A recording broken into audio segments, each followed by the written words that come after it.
month into the season now. And we've got some surprises of teams. Teams who have come out of nowhere. Teams that probably aren't gonna be like amazing as well, but they are fun. They're not contenders. We did a little breakdown on the Kings. And people were like, hey, like, break down my team like that. Come on, bring that energy for us. And so let's do that. Like, if you're some of the lesser talked about teams around the league, let's go into them. I've got two, one good, one bad. I can't get into all of them, and I'm going to continue to rolling them out. Maybe we'll do some more later on this week. But the first one that we need to start talking about is the OKC Thunder. What's happening there? Holy shit. They are absolutely flying. They scored how much? They are putting up numbers, going straight. They were 11.5-point dogs. That just tells you. 11.5-point underdogs to the Boston Celtics. And they were ahead the entire game. I was like, these motherfuckers are going to win this game. Holy shit. They took Boston to the brink. Tatum had a gajillion. And they still barely beat the Thunder. They put the fear of God into them, boy. The Thunder can score. They can score. And they don't even have their complete roster. Like a team that went to the finals. And you take them. They just hung around. And just hung around and hung around and hung around.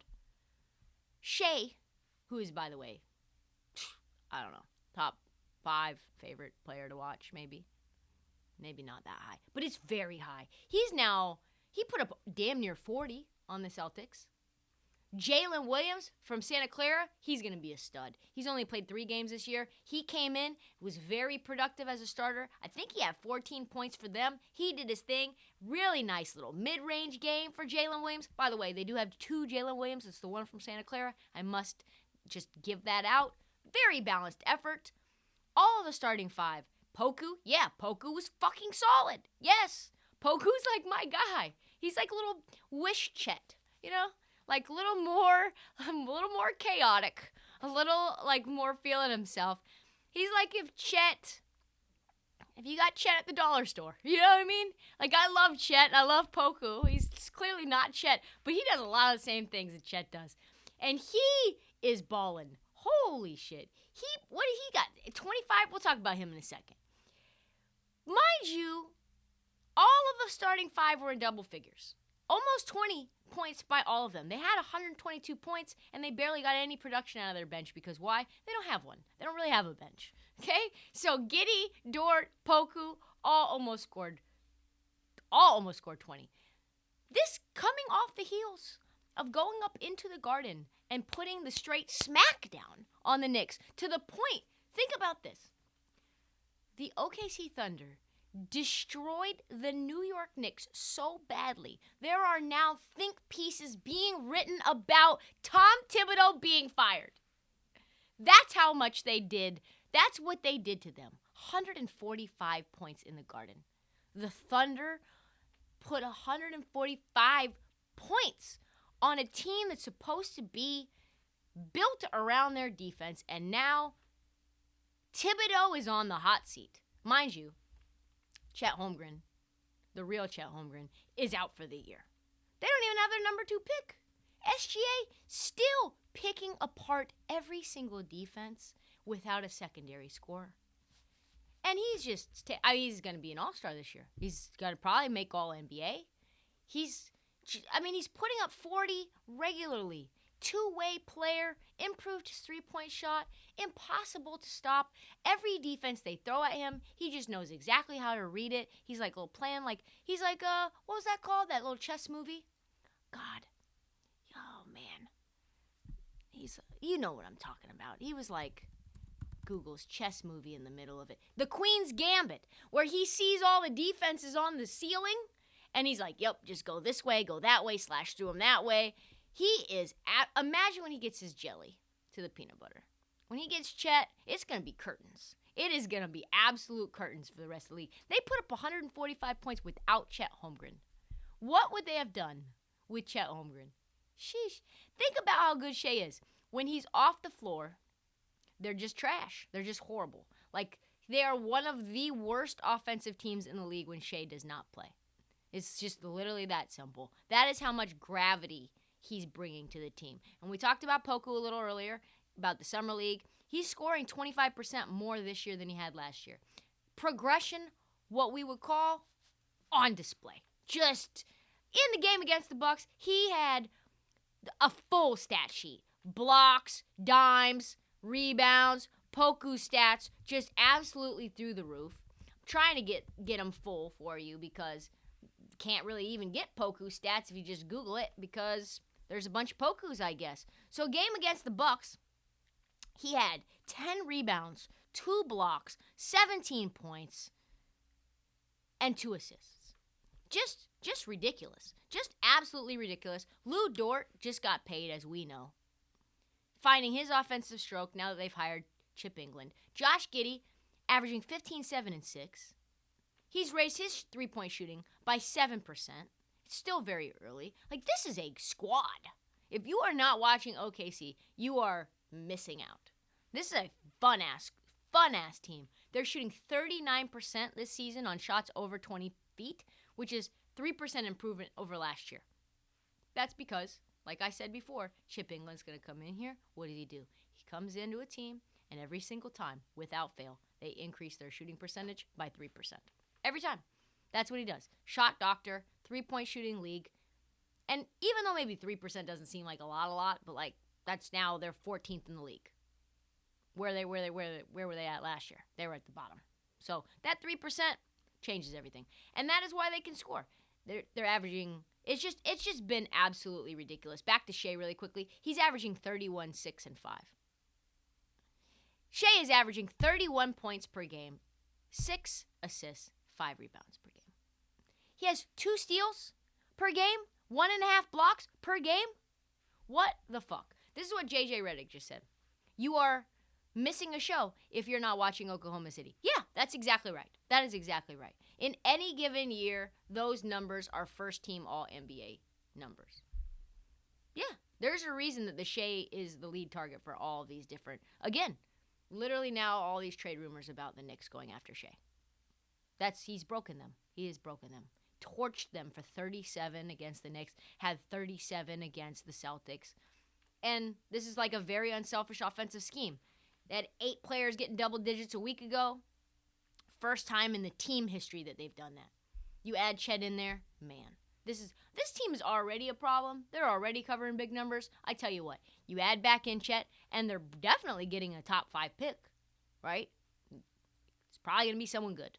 It's probably going to make them even more dangerous. SGA, though, my prediction, definitely an all-star. Definitely, I'd say second team All-NBA. Tell you what, that team is fire.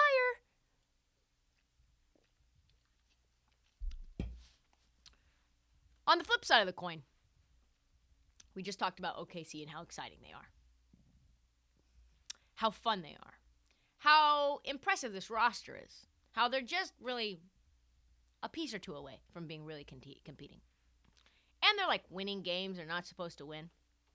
So that's on one side. What is happening with the Houston Rockets? Why is nobody talking about them? How bad are the Houston Rockets right now? They are fucking trash. I'm sorry, there's people in my YouTubes, oh, you cuss too much, too many cuss words, too many F-bombs. I watch it with my kids. I'm sorry. If you're watching the Houston Rockets right now, you'll know what I'm talking about. Why are we not holding them accountable? Why? Because we want them to just be good. We want them to be fun. They're a cute little league pass team, right? I love Jalen Green. And listen, I'm kind of a contrarian. So when Bill Simmons said all those mean things about Jalen Green, I was like, no. We love Jalen Green. Jalen Green is a winning player. And I'm like, in my heart of hearts, like if I was just me and you and the lamppost, is he? I don't know. I don't quite know if he is yet. I'm not sure. I want to think he is. He shoots a lot. He's a bucket. We know that. But does that matter? I don't know. Like, Paul George is a bucket, too. He hasn't won a damn thing. They had to get rid of like pieces on this Rockets team because they were also buckets that weren't winning players. I don't know. And now things are boiling over, right? Not only are they losing games, which is what we've expected that they would do, they're 2-12. So they're one of the worst teams in the league. They're going to continue to be. We've got teams that are tanking that are 500. So what are they? They're like, they just don't even care at all. But they are now, things are boiling over to the point where frustration is leaking out onto the floor. Veteran Eric Gordon, who God knows why he's even still there, why a team hasn't saved him, he's fed up with his teammates. This is what he said post-game. We didn't play our game. We didn't have energy. We didn't play with togetherness. And we got the result that happens. If you have a winning mentality, moving the ball is something that you should do. Pretty common? Yeah. Believing in your teammates and believing in what you should do. That's the way it goes when you're trying to win. We are not doing that. It's very tough. It's been the same thing year in, year out, game to game. It's a long season. When we have games like this early on, it's tough. Yes. And we've seen this. It's like these guys will not pass each other the ball if they're wide open. It's like when you go to Equinox. It's not exactly like this, but you know what I mean.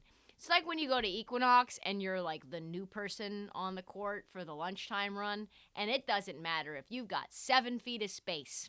They are not passing you the ball at all. Doesn't matter what kind of screens you're setting, defense you're playing, how good you looked in the little pregame warm-up thing, how many shots you've hit, you're not getting the ball. That's the Houston Rockets, but with all of them. It's like every single player on the court is that new person at the Equinox run if that other person has the ball. Like, nope, not passing to you. Jabari Smith underneath the basket, wide open. Fuck off, I'm going to shoot this 30-footer. What is going on? Do you know what it means when a veteran has been on a losing team and he finally decides he's going to call out that team publicly? It means he's been saying it privately for a while, right? Like, they are being, and he said it, this is a selfish team. This is a selfish team. You can feel in his voice, what am I doing here? What is this? This is the resignation in his tone is palpable. And that is what happens when you're 37, which is what he is, on a team that's on track for the 3rd straight year to be one of the worst teams in basketball. So at what point do we start holding them accountable, Houston? Houston, we've got problems on this roster. Like, I'm not talking about Steven Silas. I'm fine with him. I don't even know what to make of him yet. I don't know if he's good. I don't know if he's bad. He's not elite. That's obvious. But who knows? Could he be Steve Clifford? Sure. Could he be Dwayne Casey? Sure. I don't know. Could he be Tibbs? Maybe. Could he be better than that? Is he Nick Nurse? Probably not. Back to the point. This team doesn't have pieces that really make any damn sense, you know? It's like he's tasked with babysitting a team who is basically saying publicly on all the blogs, on all their, stuff that they do, that one of the cornerstone players that they have, and don't kill me on this, because there's a lot of people who love him, because he's a bucket, he's a bucket, he's a bucket. But the cornerstone on the team is a player that was waived by the Cleveland Cavaliers for throwing food at his teammate.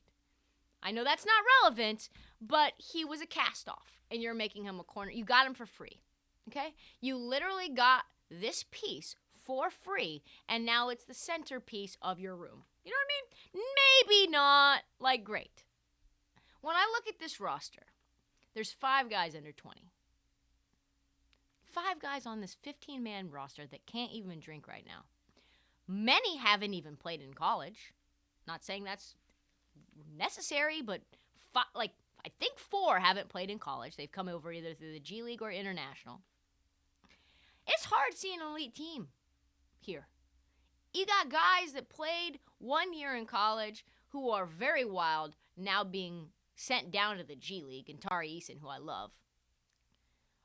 What is the upside of this team? I don't know. If I saw this stat about what Jabari Smith is averaging right now, and it's awful. It's god-awful compared to Paolo, which is what they'll always be compared together. And I thought to myself, what would Paolo be on this team? Would they be passing Paolo the ball? I don't know. Jalen Green thinks he's pretty good. He is pretty good, but you know what I'm saying. Jalen Green wants to be the man. You got Kevin Porter Jr. wants to be the man. You got Josh Christopher. He shoots a lot. You got Alperen Şengün. He wants the ball. Are they giving the ball to Paolo? They have Alperen Şengün. I like him. But he plays no defense. He's bad. He's really, really bad. Does anybody think Jabari Smith is better than Paolo right now? No. But if they switch places, then everybody will be like, oh, thank God Orlando didn't take Paolo. Because Paolo is just languishing in Houston. Anyone who was drafted to go to Houston was going to be languishing in Houston. Usman Garuba? They took Usman Garuba in the first round. Why? He's doing absolutely nothing. They could have had Ayo Dosunmu, who's balling. They could have had Herb Jones, balling. Like, they're just passing over good pieces for very irrelevant fringe players that are doing absolutely nothing from a production standpoint. No shade. Jayshawn Tate and Dayshawn Nix? I'm sorry. I don't even think they're a starter for a real contender at this point. When you have veterans like Gordon and they're calling those guys out, that's not a good sign. That's not a good sign. They're not playing a team game. They will not pass to one another. Watching their offense is like watching a competition as to who can get theirs. It's like watching duct tape. You know what I mean? Just sticks. Sticks. Someone's open, like I said. Nobody's passing the ball. They're 2-12. What happens, though, the worst case scenario is this.